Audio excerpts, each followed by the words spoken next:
everyone. This is Angie with the Painted Feather, live on the Chalk Paint 101 page today. I'm going to share this with the world of chalk paint. How are we all doing on this Tuesday? So today I am going to just get right to it. Actually, let me introduce myself. My name is Angie. I am with the Painted Feather by Angie. I have a Facebook page called the Painted Feather by Angie. So if you want to follow me, you can go on over and do that. The link is in the description of this video. And I am a Dixie Belle Premier retailer in Santa Rosa, California, and happy to be one. And you can find my products and the Dixie Belle products all at Whistle Stop Antiques. So if you're in town, if you are in the Bay Area, a little north of San Francisco, come visit us. Lots of really cool things to see there. Anyway, hello Tracy. As you guys jump on, I would love to know where you are watching from in the world. And the painting community is so cool. There's people all over the world that log on to watch these videos. So anyway, with all that being said, let's get started on our project today. So today, I'll just turn this so you can see this little table here.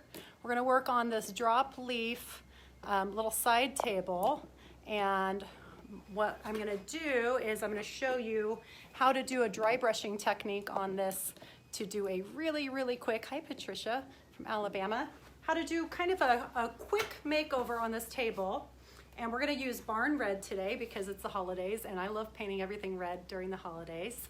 And so we're gonna do a quick flip on this table, and we're gonna make it look really good just using one color, maybe even just one coat. And then I'm gonna talk about distressing because I see a lot of people distressing their furniture, and just wanna talk about how you wanna distress to make it look good and natural without overdoing it and without making your piece look like it has chicken pox. So also with painting this table, now this had a finish on it that was pretty thick and it was very scratched up. So I did sand this piece quite a bit. I'm gonna show you, see if you can see it actually. So the finish on this here, I don't know if you can tell how well that's been sanded, but you can really see the wood grain, and you can tell that, I don't know if you can tell, but it's got kind of a porous surface now.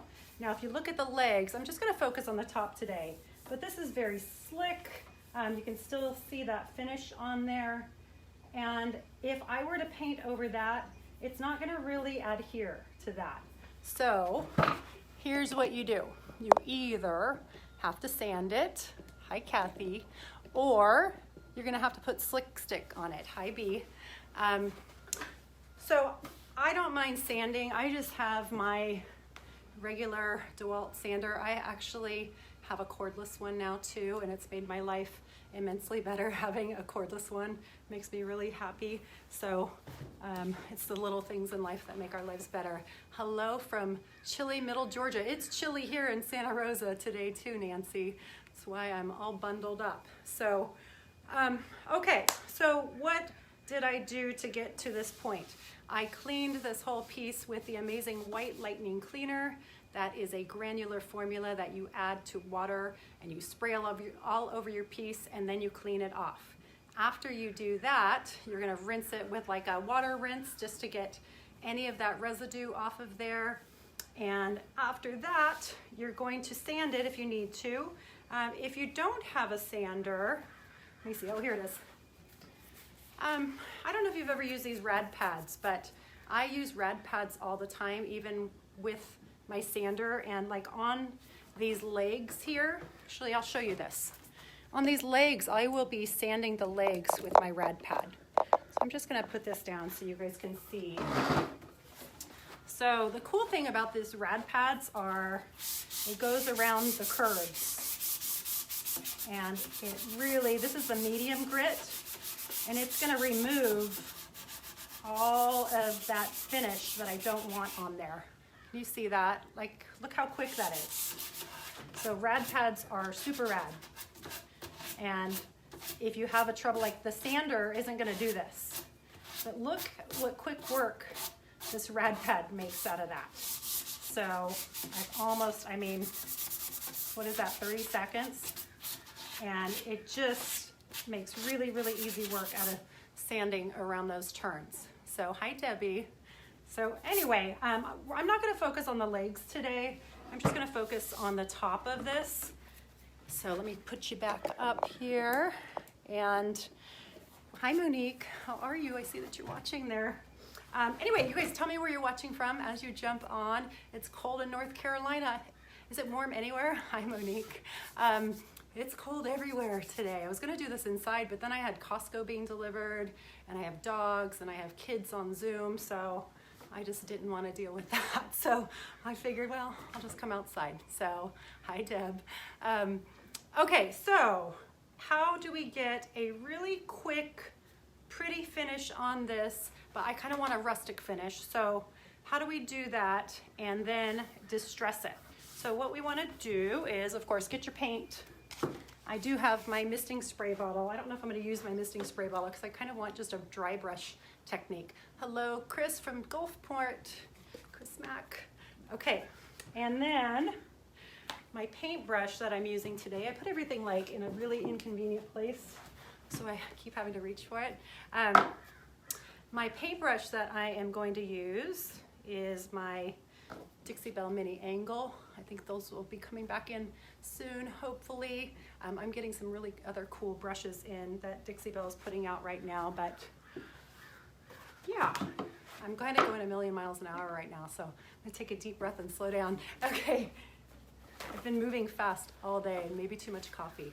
So, all right, clean my hand off, and I'm gonna get you turned so that you can see what I am doing here, and I'll come down lower so you can watch this.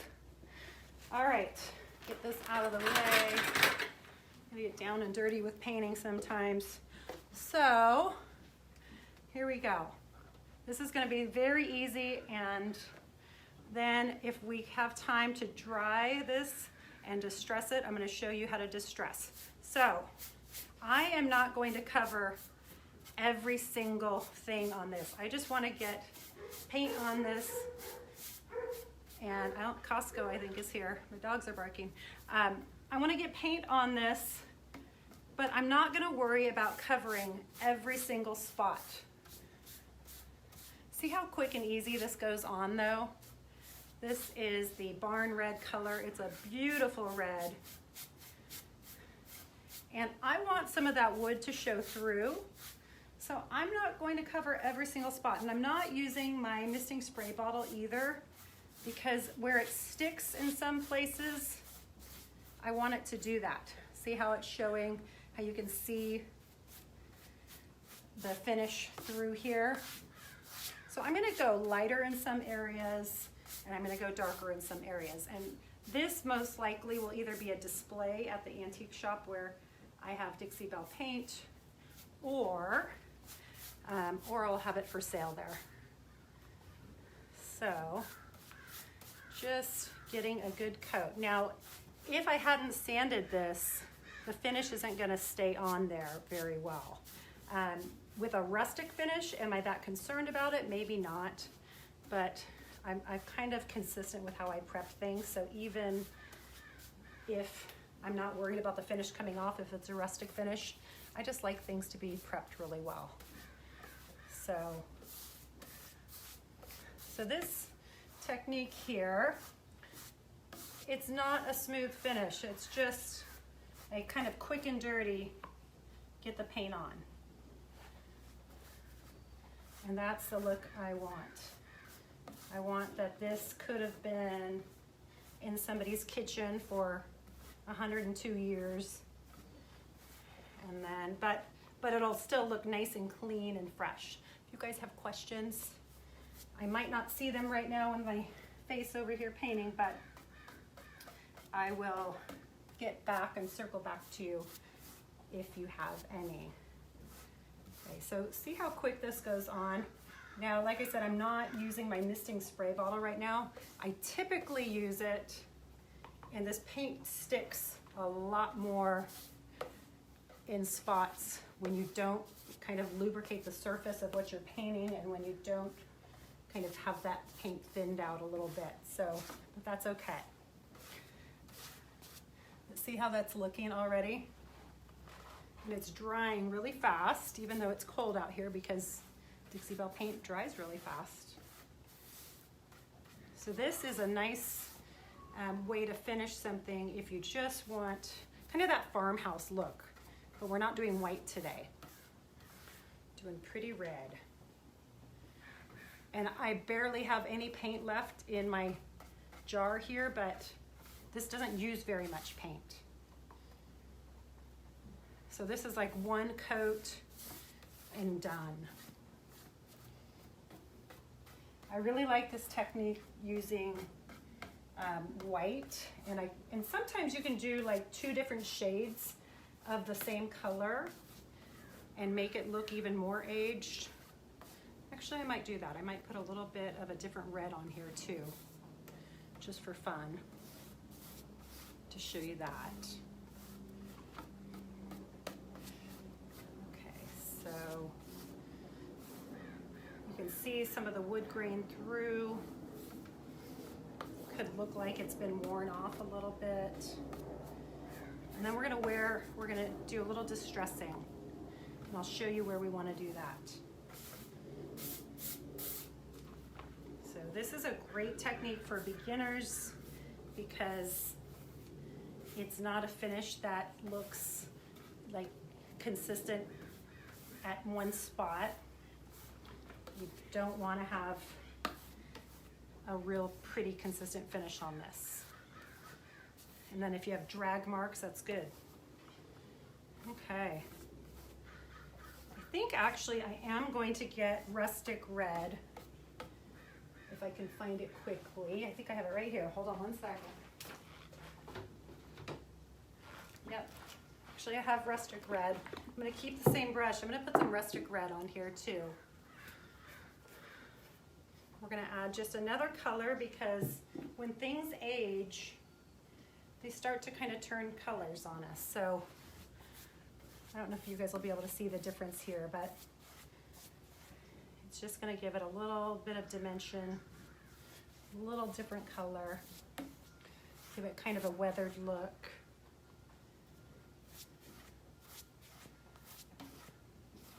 Like maybe the paint wore off in those spots, and then it's a little brighter in some areas, a little darker. On the edge here.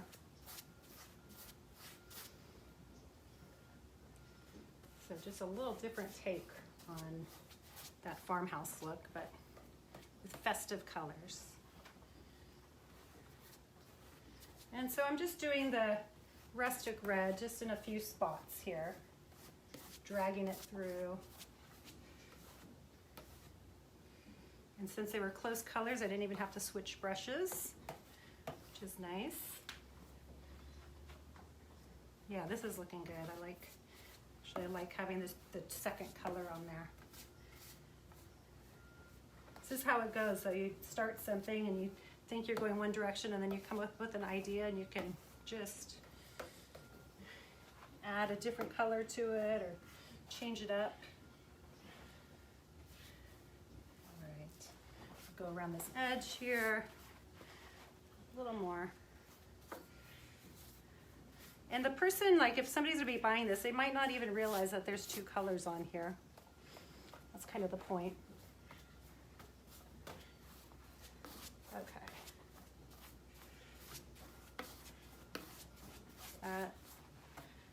Make sure I get my edge. I'll go back and do the legs later. But I wanted to get through a few things with you guys. So here we go. I'll check questions in a second here when I come back over. I'm gonna have to dry this, so let me, I'm putting my lids on, and then I'm gonna get to drying this. Okay, how's it going out there? All right, see how this looks here? There's some shadows. So let me see if I can pull this where we can see it. better. Okay, that might be a little better right there. So I'm gonna get my, I'll pull you guys down a little bit here. Okay, we're gonna lower you down a little.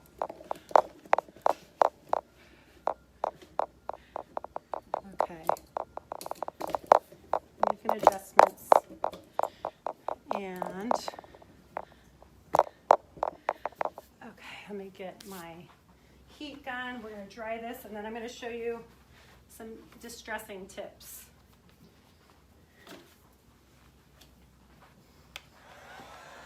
Okay, so I just have my Wagner heat gun here. And we're gonna dry this. If I point it at you, it's not gonna help the table, so let's get over here. Try to pull this where you can see it a little better.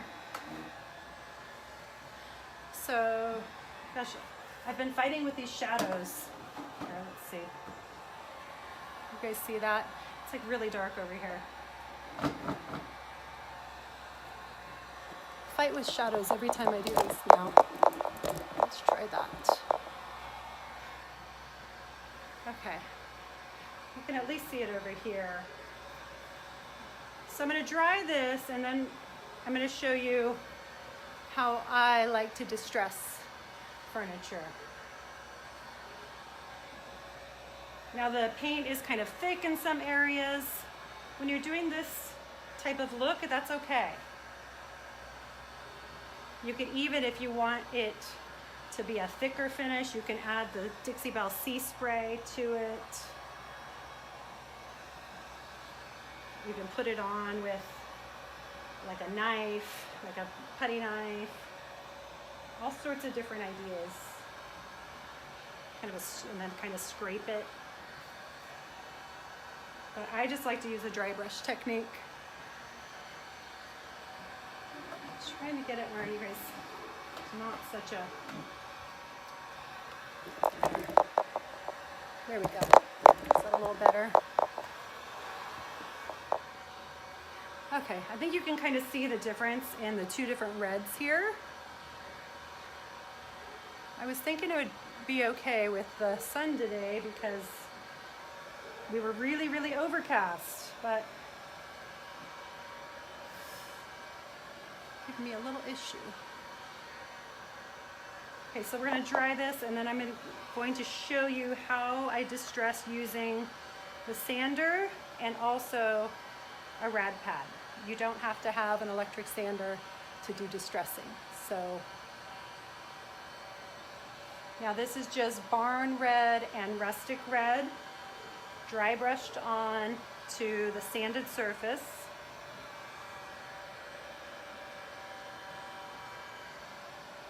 And with this table, I will probably do gator hide as the finish once it completely sets up, just because it is a table and I like to do my tabletops in gator hide, especially where there's going to be water or food and beverages. If it's going to be cleaned a lot, I like to use the gator hide. You guys have any questions out there? How's it going? Everybody having a good Tuesday? Let me know where you're watching from as you jump on. If you need to find a Dixie Belle paint retailer, you can go to dixiebellepaint.com and click on the little link that says find your local retailer, and it will tell you everybody within, you can put the parameters, like within 20 miles of you. And it will also tell you who is Premier. Hi, Kelly from Missouri. We'll tell you who is a Premier retailer, and the difference between a Premier retailer and the regular retailers is that Premier retailers are required to keep certain things in stock. The first red was barn red, Tracy. So barn red and then rustic red. So I just wanted to give it kind of a naturally weathered look, and using the two different colors can kind of do that. Hi, Deb from Ontario, Canada. Hello. Now this does have the little groove for where the drop leaves drop down. And with that, I'm going to be putting the garnet in there. I'm going to tape it off, and I'll be putting the garnet in those little grooves, just kind of for a little fun surprise in there. So this is a gemstone mousse in the garnet color, and it looks so good when you use it with the reds. So I will be doing that. Probably won't have time on this live today, but if you go follow my page, I always post pictures eventually of the things that I do, so you can go back and check it out. I may do some on the legs too, just to make it kind of fun. It'll be kind of blingy farmhouse. Why not? Turn this around. Okay. Bring it around here. All right, we're almost dry, guys. We're almost dry. And we're going to do a little distressing. We'll talk about that.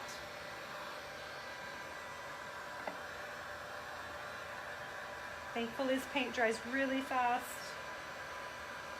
But there's some areas where I got it thicker.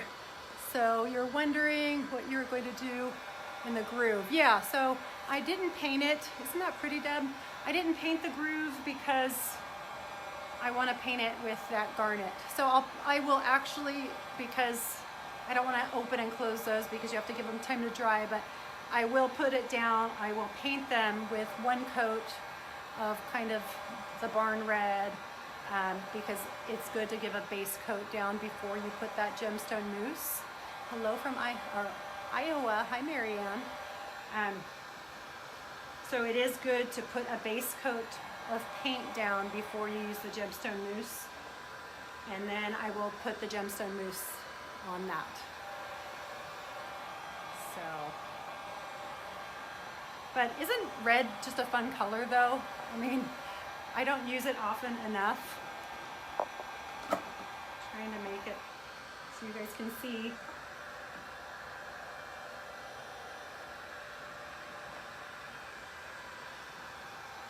Okay. The red, the barn red is really nice to pair with muscadine wine too, to blend together with that. It's so beautiful.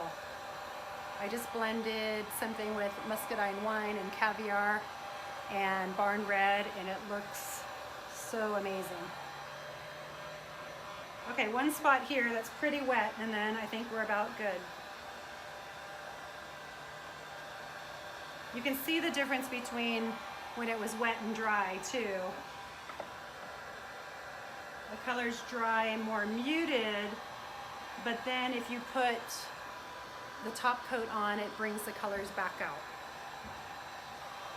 So, and if I waxed this and buffed it, it would be really beautiful too. So that's another thought, especially with the trend towards grays. Yeah, red is a great accent. I love gray. Gray is like my favorite go-to for painting anything. I mean, I literally, 5 years ago when I started painting, I painted everything gray and white, and it goes with everything. So it was my thing. I was like the gray and white coffee table person. So there's a lot of gray and white coffee tables out in the world because of me.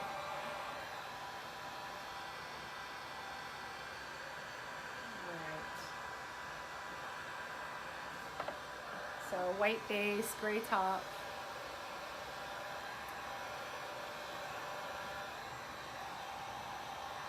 All right, you get an arm workout when you use your heat gun too.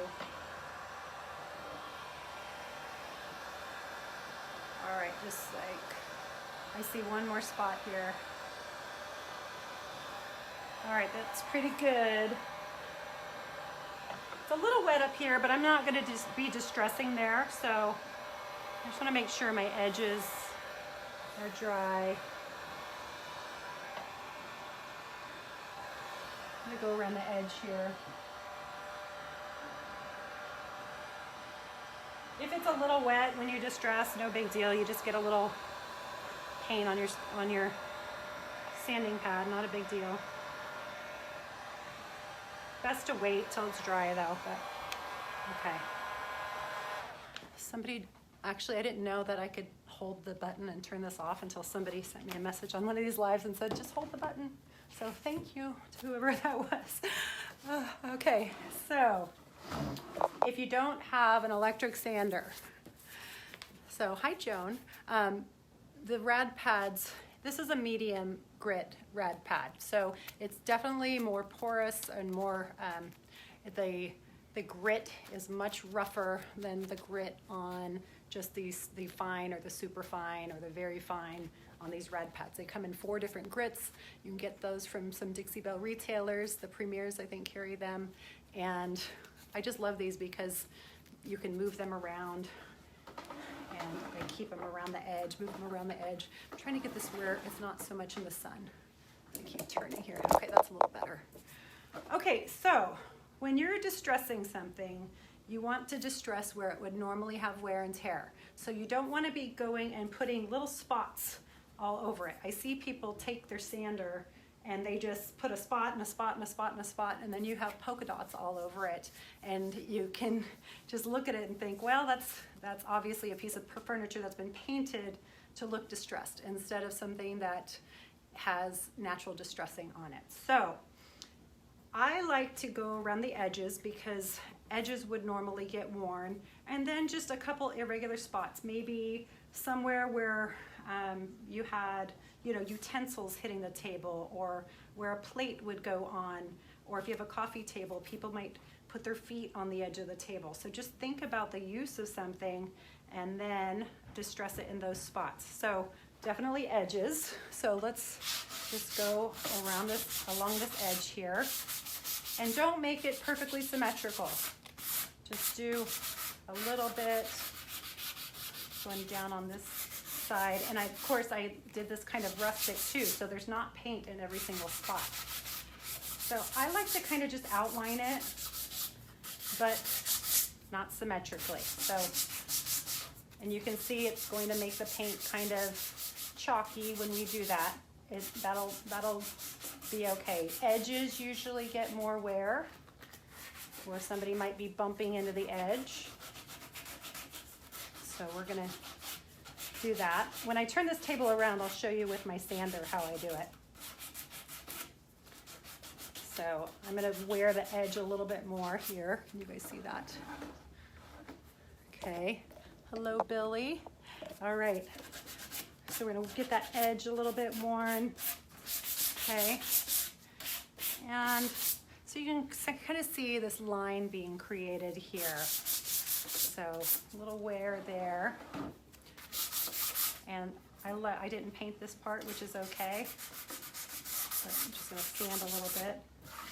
And I'm not gonna do every spot because it's not likely that every single spot would be evenly worn. So a little bit on this edge. I'll do this edge a little bit less.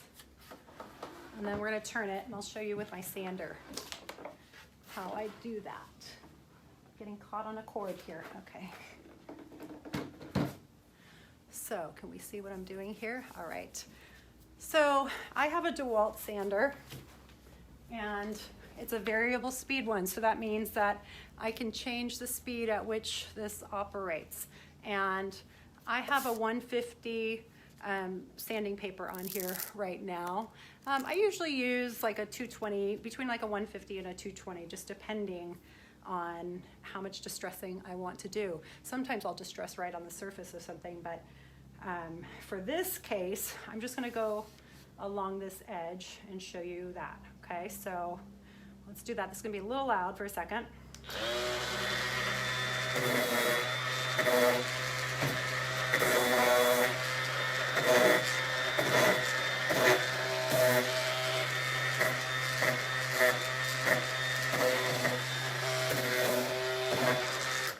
Okay, see how quick and easy that is? I mean, it takes like no time at all. And you can see this kind of nice line. It's like outlining something. I said this last week when I was doing a thing. It's kind of like outlining something with crayons with a darker color, in this case, a lighter color. But let's turn it here and let's distress this side.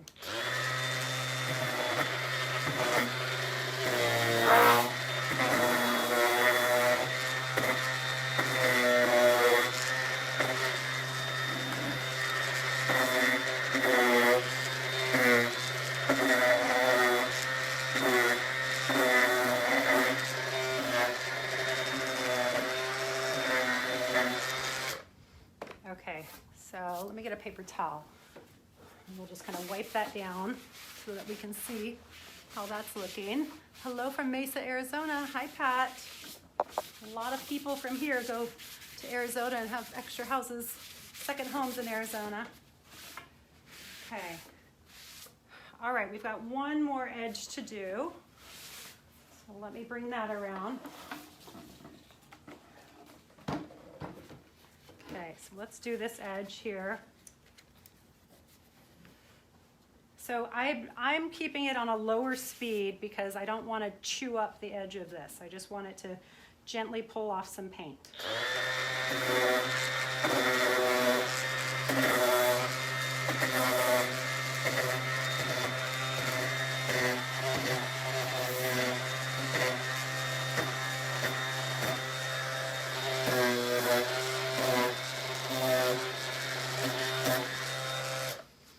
Okay, so see how that's looking?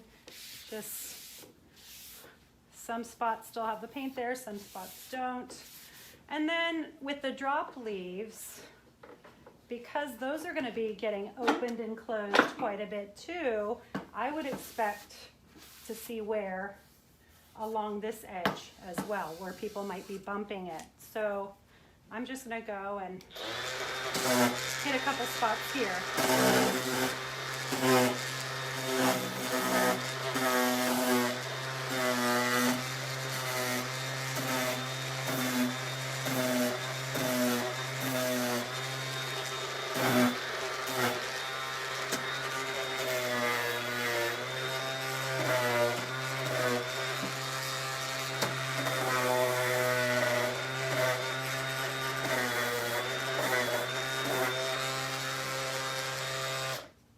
Okay, so you see I'm not going in and putting a spot here and one there and one there and one there and one there, because that's not where you would normally see wear. Now I might see it like here.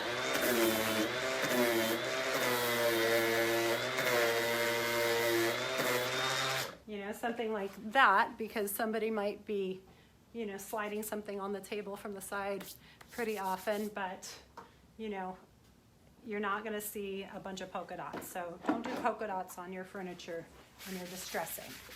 So I'm just going to show you, I have a towel here, just wipe this off. Okay, so let's wipe this down and see how that's looking. Now when I seal this, it's going to pop the wood color, the wood tone out as well. So I may wax it first just to pop out that color, and then if I want to do a clear coat on, I can do that after it cures. So see how that's looking though? Let me see. So there's some worn spots on there, and yeah, I think that's pretty good for now. So let me just show you this too. So basically what I'm going to do here is I'm going to take this Gemstone, Mousse, and Garnet. I'll paint one coat of the Rustic. Actually, I'll do the same thing. I'll dry brush the Barn Red and some Rustic Red there. I will let it dry, and then I will get tape, and I'm going to tape a piece of tape here, and then I will put a piece of painter's tape there. And then I will paint this on probably with like a sponge tip applicator, because I like how smooth it makes that. So I'll put that on, and then it'll be like a little pop when you put that down. It'll be kind of a fun, vibrant pop right there inside that little groove, kind of an unexpected little thing. So that's a fun little thing that you can do when you're painting something. Just add like a fun little pop of color somewhere in an unexpected place. Make it a little more playful. So anyway, all right, that's what I have for you guys today. Hope you enjoyed this tutorial. Thank you for watching. If you don't follow me already, go to The Painted Feather by Angie and like and follow my page.